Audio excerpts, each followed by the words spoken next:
दोस्तों दिल से स्वागत है आप सभी का हमारे चैनल काजल वॉइस में। तो चलिए इन मीठी बातों के साथ आज की खूबसूरत कहानी को शुरू करते हैं। मेरे बड़े भाई की शादी हो चुकी थी और भाभी गायत्री अब नए जीवन की शुरुआत कर रही थी। अचानक भाई को कुछ दिनों के लिए बाहर जाना पड़ा। जाते जाते उन्होंने मुझसे कहा, तुम्हें भाभी का ध्यान रखना है। मैं मन ही मन सोचने लगा, भाभी का ध्यान रखना, यह एक नई जिम्मेदारी है। क्या मैं इसे निभा पाऊंगा? भाई के जाने के बाद घर में एक खामोशी छा गई। मैं गायत्री भाभी को समझना चाहता था, लेकिन यह नहीं जानता था कि कैसे शुरुआत करूं। एक दिन जब मैं अपने काम में व्यस्त था, भाभी ने मुझे अपने कमरे में बुलाया। मैंने पूछा, क्या हुआ भाभी? उन्होंने कहा, जल्दी आओ मेरे कमरे में। मैं थोड़ा चिंतित होकर उनके कमरे में गया और पूछा, क्या बात है? भाभी ने कहा, मेरा सिर बहुत दर्द कर रहा है, क्या तुम मेरी सिर की मालिश कर सकते हो? मैंने थोड़ा हिचकिचाते हुए कहा, भाभी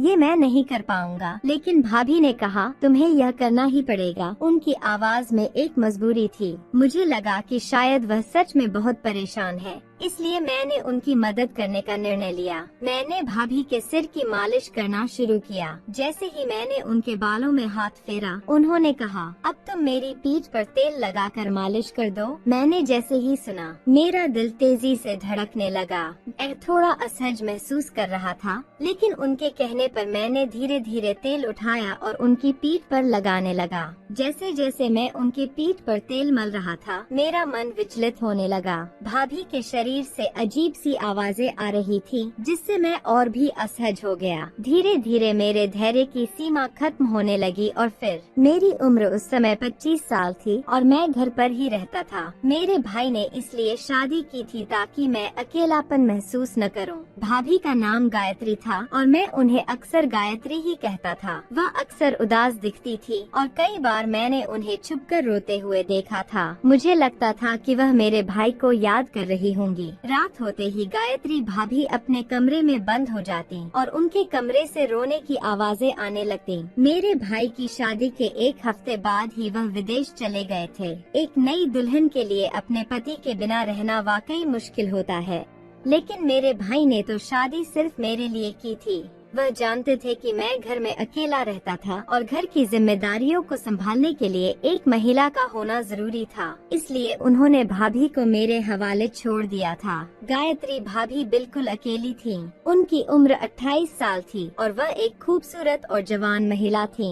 समय बीत रहा था और शायद उनकी उम्र बढ़ने के कारण ही उन्हें शादी का प्रस्ताव नहीं मिल रहा था, इसीलिए उन्होंने मेरे भाई के साथ विवाह किया था। उस रात जब मैं सोने के लिए बिस्तर पर लेटा हुआ था, अचानक भाभी की आवाज सुनाई दी। मुझे थोड़ी हैरानी हुई, क्योंकि इतनी रात को भाभी का मुझे बुलाना असामान्य था। मन में सवाल उठने लगा कि इस वक्त भाभी को मुझसे क्या काम हो सकता है। मेरे बड़े भाई कुछ दिनों के लिए बाहर गए थे और जाते जाते उन्होंने मुझसे कहा, अमित अब घर की जिम्मेदारी तेरे कंधों पर है, खासकर भाभी का ध्यान रखना। उनकी किसी भी बात में कोई कमी नहीं होनी चाहिए। भाई ने हमेशा मुझे सिखाया था कि परिवार और घर की इज्जत बनाए रखना मेरी पहली जिम्मेदारी है। क्योंकि मेरी पढ़ाई और जरूरतें भाई के पैसों से पूरी हो रही थी, इसलिए मैं किसी भी हालत में यह नहीं चाहता था कि भाभी को मुझसे कोई शिकायत हो। एक दिन जब भाभी ने मुझे आवाज दी, तो मैंने सोचा शायद उन्हें कोई जरूरी काम होगा, इसलिए मैं जल्दी से उनके कमरे की ओर बढ़ गया। जैसे ही मैं दरवाजे पर पहुंचा, मैंने देखा कि भाभी बिस्तर पर लेटी हुई थी। उन्हें इस तरह से देखना मेरे लिए थोड़ा असामान्य था। भाभी हमेशा सिर पर दुपट्टा रखती थी और बेहद शालीन दिखती थी, लेकिन उस समय उन्होंने दुपट्टा नहीं पहना हुआ था और आराम की मुद्रा में थी। मैंने दरवाजे से ही झिझकते हुए पूछा, भाभी आपने बुलाया, कुछ काम था क्या? भाभी ने मेरी ओर देखा, हल्के से मुस्कुराई और बोली, हाँ अमित अंदर आओ, मुझे तुमसे कुछ जरूरी बात करनी है। मैं थोड़ा असमंजस में था, फिर भी कमरे के अंदर आ गया। मेरी नजरें अब भी जमीन पर थीं। अंदर आते ही मैंने देखा कि भाभी ने आज कुछ अलग तरह के कपड़े पहन रखे थे। वह बहुत सहज लग रही थी। मैंने मन ही मन सोचा कि शायद उन्हें कुछ जरूरत हो, लेकिन फिर भी मुझे थोड़ा अजीब लग रहा था, क्योंकि मैंने उन्हें पहले कभी इस तरह नहीं देखा था। मैंने फिर से धीरे से पूछा, भाभी सब ठीक है ना? आप ठीक तो हैं? भाभी ने मेरी ओर देखा और मेरी झुकी नजरों को देखकर हल्के से हंस दी। उनकी हंसी ने मुझे और भी असहज कर दिया। फिर उन्होंने कहा, अमित, शर्माने की कोई जरूरत नहीं है। तुम अब बड़े हो गए हो और तुम्हें कुछ बातें समझनी चाहिए। भाभी की बातों से मैं उलझ गया। क्या वह मुझे किसी जिम्मेदारी के बारे में समझाने वाली थी या फिर कुछ और बात थी? मैंने कभी भाभी से इस तरह की कोई बातचीत नहीं की थी। वह हमेशा बहुत सम्मानित और मर्यादित तरीके से पेश आती थी। भाभी ने बिस्तर पर थोड़ा और आराम से बैठते हुए कहा, अमित, जब से तुम्हारे भाई बाहर गए हैं, मैं अकेली हो गई हूँ। अब तुम्हें सिर्फ घर की जिम्मेदारी ही नहीं बल्कि रिश्तों की भी जिम्मेदारी उठानी है। मैं यह सुनकर चौंक गया। ऐसा क्या था जो भाभी कहना चाह रही थी? उनका लहजा गंभीर था और उनकी बातों में गहराई थी। मैंने धीरे से पूछा, भाभी, आप साफ साफ बताइए, क्या कहना चाहती है? भाभी ने मेरी ओर गहरी नजरों से देखा और फिर कहा, इस घर में हमें एक दूसरे का साथ देना होगा। उनकी आवाज में एक अजीब सी थकान और उदासी थी। उन्होंने कहा,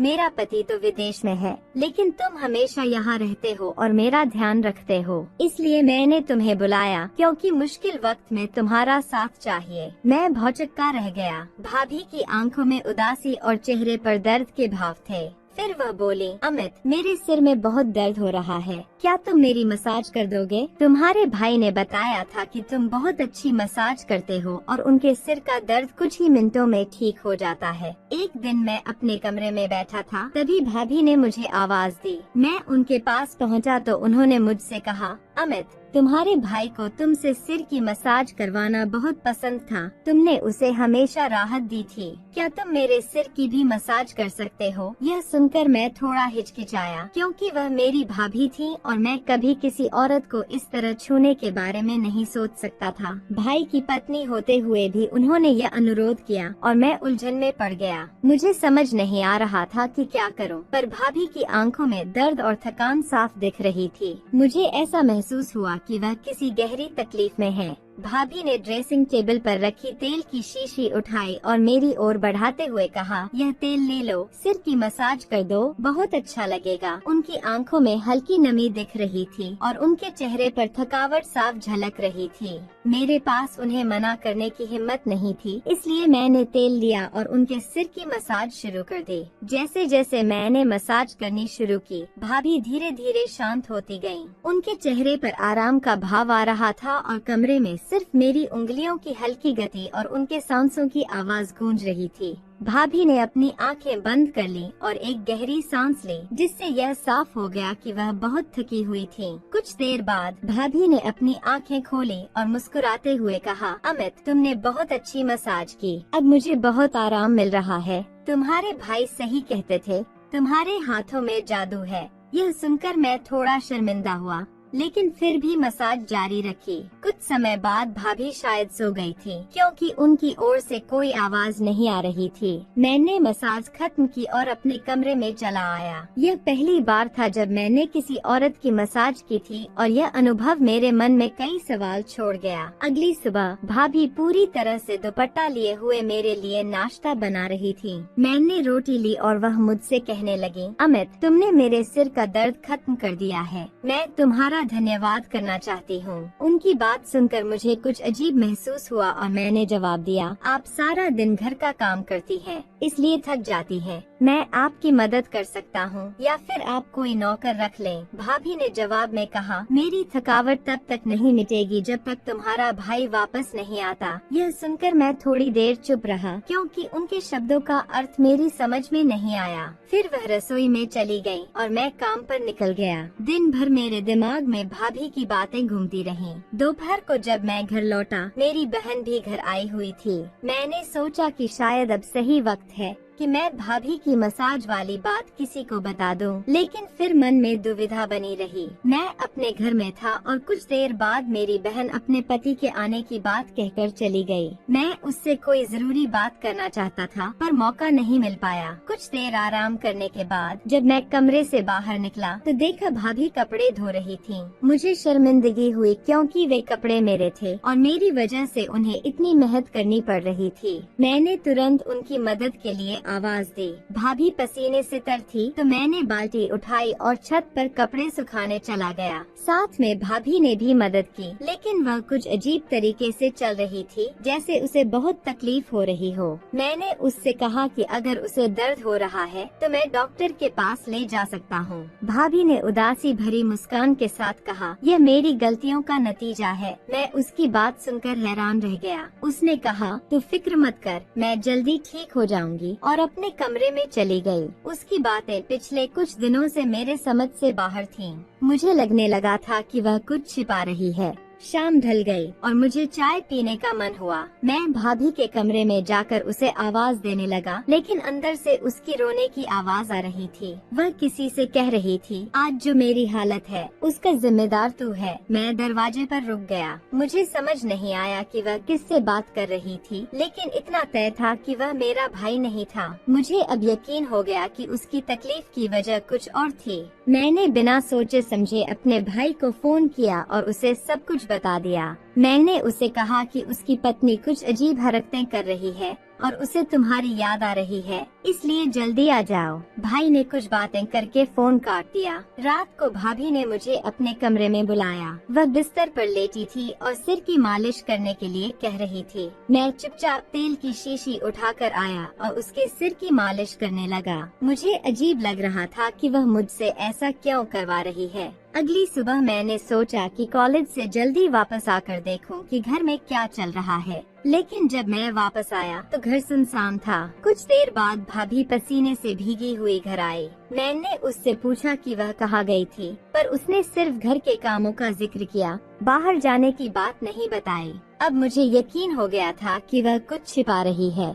रात में फिर से उसने मुझे अपने कमरे में बुलाया। मुझे पता था कि वह फिर से मालिश करवाना चाहती है, लेकिन अब मेरा मन नहीं कर रहा था। फिर भी मैं तेल लेकर उसके पास गया। इस बार उसने मुझसे कहा, पहले लाइट बंद कर दे। यह सुनकर मैं चौंक गया, क्योंकि यह पहली बार था जब उसने मुझसे ऐसा कुछ कहा था। मैंने पूछा, लाइट क्यों बंद करनी है? लेकिन वह गुस्से से मुझे देखने लगी। बार बार कहने पर मैंने लाइट बंद कर दी और मसाज के लिए तैयार हो गया। जब मैं उसके पास बैठा तो उसने अचानक मेरा हाथ पकड़ लिया। उसकी इस हरकत से मैं हैरान रह गया। मुझे गुस्सा आया कि वह अपनी हद पार कर रही थी। गुस्से में मैंने कहा, यह आप क्या कर रही हो? उसने धीमी आवाज में कहा, अमित, मैं तुझसे एक बहुत जरूरी बात करना चाहती हूँ, लेकिन मुझ में इतनी हिम्मत नहीं है कि मैं रोशनी में तुझसे यह बात कह सकूं, इसलिए मैंने अंधेरा किया है। भाभी की आवाज में मुझे कुछ अलग सा महसूस हो रहा था। इसके बाद उसने मेरा हाथ थामकर अपनी बात कहना शुरू की। जो कुछ मैंने सुना उससे मेरे होश उड़ गए। उसने कहा, मुझे हमेशा से लड़कों का साथ पसंद था, लेकिन कोई भी मेरे साथ लंबे समय तक रिश्ता नहीं रखना चाहता था, इसलिए मैं अकेली ही जिंदगी गुजार रही थी।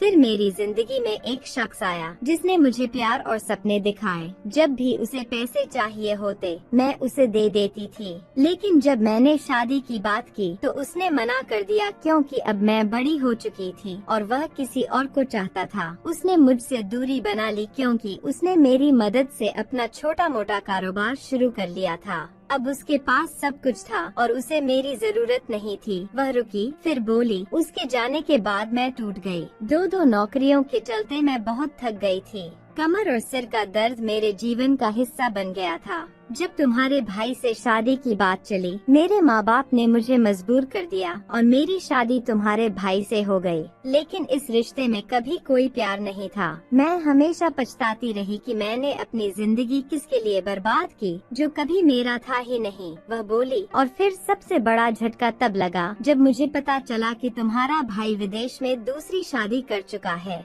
उसने कुछ दिन पहले ही फोन करके बताया कि उसकी विदेश में शादी हो गई है और उसने मुझसे सिर्फ इस घर के लिए शादी की थी। ये सुनकर मेरा दिल टूट गया। भाभी ने रोते हुए कहा, मैंने अपनी पूरी जिंदगी दूसरों की इज्जत करने में बिता दी, लेकिन बदले में मुझे कुछ भी नहीं मिला।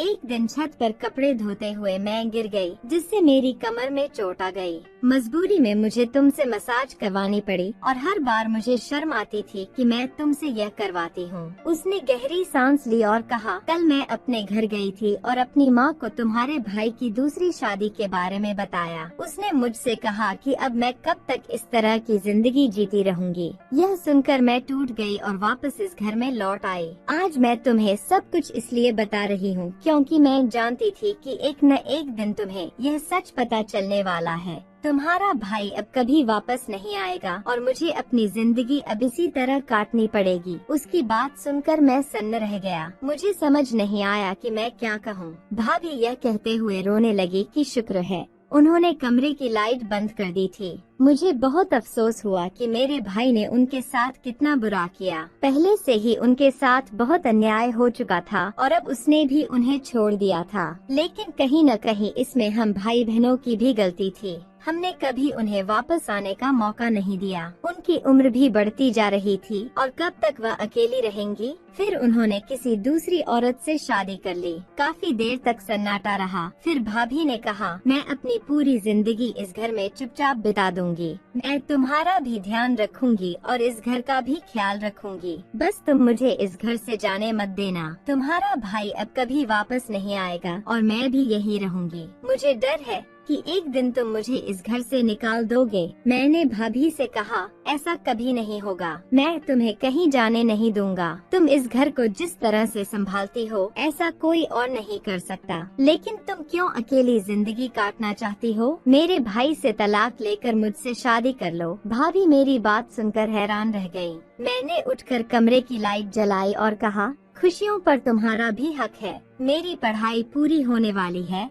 और जल्द ही मैं नौकरी कर लूंगा। तब तक तुम तलाक ले लो और फिर मैं तुमसे शादी कर लूंगा। हम एक नई जिंदगी की शुरुआत करेंगे। हमारी दोस्ती पहले से है और जब तुम्हारे माता पिता को सच्चाई पता चलेगी तो वे मना नहीं करेंगे। भाभी ने कहा, मैं उम्र में तुमसे बहुत बड़ी हूँ। लोग बातें करेंगे, दुनिया क्या कहेगी? मैंने जवाब दिया, इस दुनिया ने हमें क्या दिया है और तुम जो दुनिया के बारे में सोच रही हो उससे मुझे कोई फर्क नहीं पड़ता। मुझे इस रिश्ते से कोई ऐतराज नहीं है। मेरी बात सुनकर भाभी रोने लगी। उसी वक्त मैंने भाभी की माँ को फोन किया और सारी बात बताई। वे भी बहुत शर्मिंदा हुई और माफी मांगी। फिर भाभी ने मेरी भाई से तलाक ले लिया। कुछ महीनों बाद मेरी शादी गायत्री से हो गई और हम बहुत खुश थे। भले ही मैं उम्र में छोटा था लेकिन मैंने उसे वो सुख दिए जो उसका पूर्व पति या बॉयफ्रेंड नहीं दे सके। भाभी मुझसे इतनी खुश हो गई कि हम रोज रात को खूबसूरत नज़ारे देखने जाते थे। यह कहानी हमें जीवन के कई महत्वपूर्ण पहलुओं के बारे में सिखाती है। इसमें रिश्तों, जिम्मेदारियों और भावनाओं की गहराई को समझने का मौका मिलता है। इस कहानी की शिक्षा यह है कि रिश्तों में संवेदनशीलता और जिम्मेदारी निभाना आवश्यक है। छोटे भाई ने शादी के बाद यह समझा कि अब उसकी जिम्मेदारियां बढ़ गई हैं। उसे अपनी पत्नी और परिवार का ख्याल रखना होगा। जब हम अपनी जिम्मेदारियों को सही से निभाते हैं तो रिश्ते और भी मजबूत हो जाते हैं। भाभी की समस्याओं को समझकर छोटे भाई ने जो संवेदनशीलता दिखाई वह एक महत्वपूर्ण सीख है। जब हम एक दूसरे की भावनाओं को समझते हैं और सहानुभूति दिखाते हैं तो हम उनके लिए और भी सहायक बनते हैं। संवेदनशील होना एक गुण है जो रिश्तों को मजबूत बनाने में मदद करता है। हमें हमेशा अपने परिवार और दोस्तों के प्रति संवेदनशील रहना चाहिए। भाभी ने अपने दिल की बातें छोटे भाई से साझा की और खुलकर बात करने से तनाव कम हुआ और रिश्ते में समझ बढ़ी। जब हम अपनी भावनाओं को साझा कर न केवल खुद को हल्का महसूस किया बल्कि छोटे भाई के साथ एक गहरा रिश्ता भी बनाया। यह दर्शाता है कि संवाद का हमारे जीवन में कितना महत्व है। भाभी के लिए सही समय पर निर्णय लेना एक महत्वपूर्ण कौशल था और यह सिखाता है कि हमें कठिनाइयों का सामना करते हुए सही निर्णय लेना चाहिए। सही सोच और समझ से कदम उठाने से हम अपनी समस्याओं को हल कर सकते हैं। भाभी ने अपने आत्मसम्मान को हमेशा बनाए रखा। आत्मसम्मान का अर्थ है अपनी पहचान और अधिकारों का सम्मान करना। यह हमें सिखाता है कि कभी भी हमें अपने आप को कमजोर नहीं समझना चाहिए बल्कि आत्मसम्मान को बनाए रखते हुए जीवन की कठिनाइयों का डटकर सामना करना चाहिए। कहानी में भाभी ने एक नकारात्मक व्यक्ति का सामना किया और यह हमें सिखाता है कि हमें अपने जीवन में नकारात्मक लोगों और प्रभावों से दूर रहना चाहिए। हमें सही और गलत का चयन सोच समझकर करना चाहिए। भाभी और छोटे भाई के बीच का रिश्ता प्रेम और स्नेह से भरा हुआ था जो यह दर्शाता है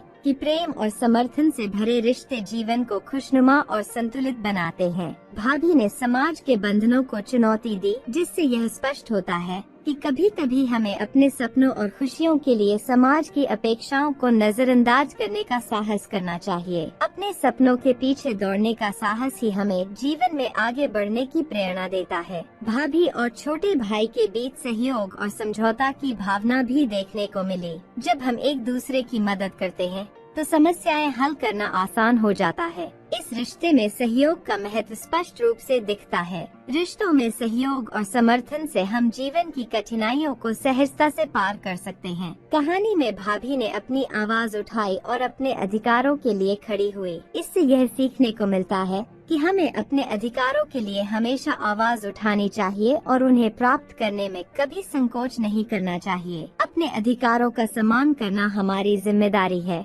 छोटे भाई और भाभी के बीच की समझदारी इस बात का प्रमाण है कि कैसे संवाद से रिश्तों को मजबूत किया जा सकता है। जब हम एक दूसरे की भावनाओं को समझते हैं और संवाद करते हैं तो समस्याएं छोटी लगने लगती हैं और रिश्ते गहरे हो जाते हैं। कहानी के अंत में छोटे भाई ने भाभी को एक नया जीवन जीने का अवसर दिया। यह दर्शाता है कि जीवन में कठिनाइयों के बाद भी हमें कभी हार नहीं माननी चाहिए और सकारात्मक सोच के साथ आगे बढ़ते रहना चाहिए। जीवन में हमेशा एक नया अवसर होता है और हमें उस अवसर का स्वागत करने के लिए तैयार रहना चाहिए। भाभी ने अपनी मानसिक स्थिति के बारे में खुलकर बात की, जो दर्शाता है कि मानसिक स्वास्थ्य का ध्यान रखना भी उतना ही जरूरी है। हमें एक दूसरे के प्रति सहानुभूति रखनी चाहिए और समाज की सोच को चुनौती देने से पीछे नहीं हटना चाहिए। जब हम अपनी बात खुलकर रखते हैं तो समाज में बदलाव लाने की शक्ति भी हमारे पास होती है।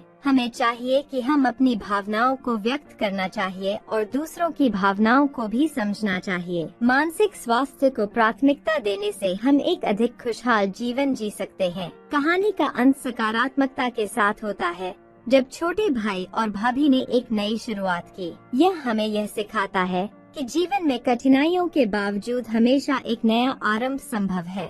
हमें हमेशा एक नए सफर के लिए तैयार रहना चाहिए। इस कहानी से हमें कई महत्वपूर्ण शिक्षाएं मिलती हैं, जैसे कि हमें अपने रिश्तों, जिम्मेदारियों और आत्मसम्मान को समझना चाहिए। सहानुभूति, सहयोग और समझदारी से भरे रिश्ते जीवन को सुंदर बनाते हैं। हमें चाहिए कि हम इन मूल्यों को अपने जीवन में अपनाएं और एक दूसरे का साथ दें। कहानी में दर्शाए गए सबक यह बताते हैं कि जीवन में कठिनाइयों का सामना करते हुए भी हमें सकारात्मकता बनाए रखनी चाहिए। रिश्तों की मजबूती और एक दूसरे के प्रति जिम्मेदारियों को निभाकर हम अपने जीवन को सफल और खुशहाल बना सकते हैं। हमें अपने अधिकारों के लिए आवाज उठाने, समझदारी से निर्णय लेने और एक दूसरे के प्रति सहयोगी रहने की आवश्यकता है। इस प्रकार कहानी की महत्वपूर्ण शिक्षा हमारे जीवन के हर पहलू में लागू होती है। अगर यह कहानी आपके दिल को छू गई हो तो कृपया वीडियो को लाइक करें। यदि आप चैनल पर नए हैं तो इसे सब्सक्राइब करें और नोटिफिकेशन बेल को दबाएं ताकि हमारी अगली कहानी का अपडेट सब